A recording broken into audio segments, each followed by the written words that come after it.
October 21, 2023 నాడు సాయంత్రం 6:30 Medigadda barrage దగ్గర పెద్ద ఎత్తున శబ్దాలు వినిపించినాయి అని చెప్పి, దాదాపు ఈ శబ్దాలు 2 కిలోమీటర్ల మేర వినిపించినాయి అని చెప్పి, ఆనాడు ఆ ప్రాంతంలో క్యాంపులో ఉన్న ఒక అసిస్టెంట్ ఇంజనీర్, ఆయన పేరు రవికాంత్, ఈ అసిస్టెంట్ ఇంజనీరు మహదేవ్పూర్ పోలీస్ స్టేషన్లో కంప్లైంట్ ఇస్తాడు.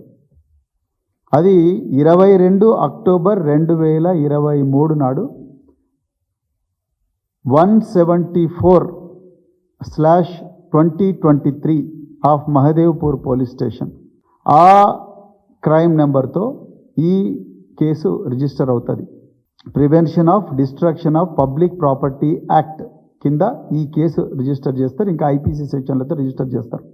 అందులో ఆ ఇంజనీర్ గారు ఇచ్చిన కంప్లైంట్లో చాలా స్పష్టంగా భారీ ఎత్తున శబ్దాలు వినిపించినాయి. అదేవిధంగా దీని వెనుక ఎవరో అన్నోన్ అఫెండర్స్ ఉన్నారు, అంటే అసాంఘిక శక్తులు ఉన్నారని ఆ ఇంజనీర్ గారు కంప్లైంట్ ఇవ్వడం జరిగింది. ఎఫ్ఐఆర్ 2023 అక్టోబర్ 22 నాడు మహదేవ్పూర్ పోలీస్ స్టేషన్లో రిజిస్టర్ అయింది. అప్పటి నుండి ఇప్పటి వరకు ఆ కేసు మీద ఎలాంటి పరిశోధన లేదు. మరి నిజంగా డ్యామ్ కుంగిపోతే పేలుళ్ల శబ్దాలు రావు. మీరు ప్రపంచంలో ఇదంతా రీసెర్చ్ చేసి వచ్చే మాట్లాడుతున్న మిత్రులారా, నేను ఏదో అభాండాలు వేయడానికి, బీజేపీ కాంగ్రెస్ మీద అభాండాలు వేయడానికి రాలేదు.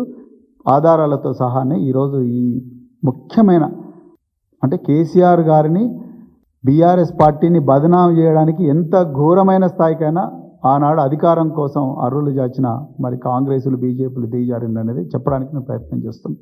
మరి ఇక్కడ శబ్దాలు ఎందుకు వచ్చినాయనే విషయం మీద ఎవరు కూడా చూడలేదు.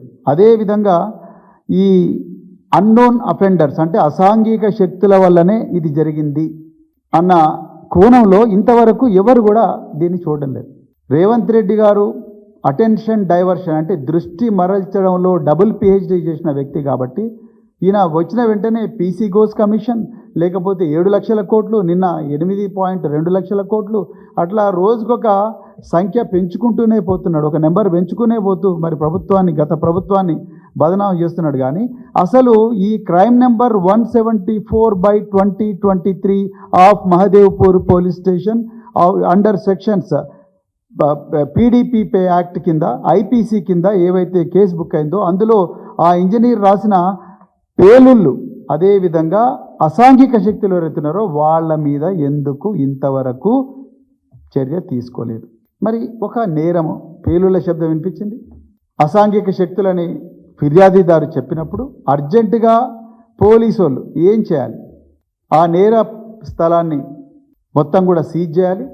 సీజ్ చేసిన తర్వాత అక్కడ మరి పేలుళ్ళు అన్న తర్వాత అక్కడ ఎక్స్ప్లోజన్ ఉంటుంది. ఆ ఎక్స్ప్లోజన్ ఎందుకు వచ్చింది? దానికి ఏమైనా జిలెటిన్ స్టిక్స్ పెట్టినరా ఎవరైనా? కంట్రోల్డ్ ఎక్స్ప్లోజన్, బిల్డింగులు కూలగొట్టడానికి చిన్న చిన్న డిటనేటర్స్, జిలెటిన్ స్టిక్స్ పెట్టి కంట్రోల్డ్ ఎక్స్ప్లోజన్ ఎవరైనా చేసినరా?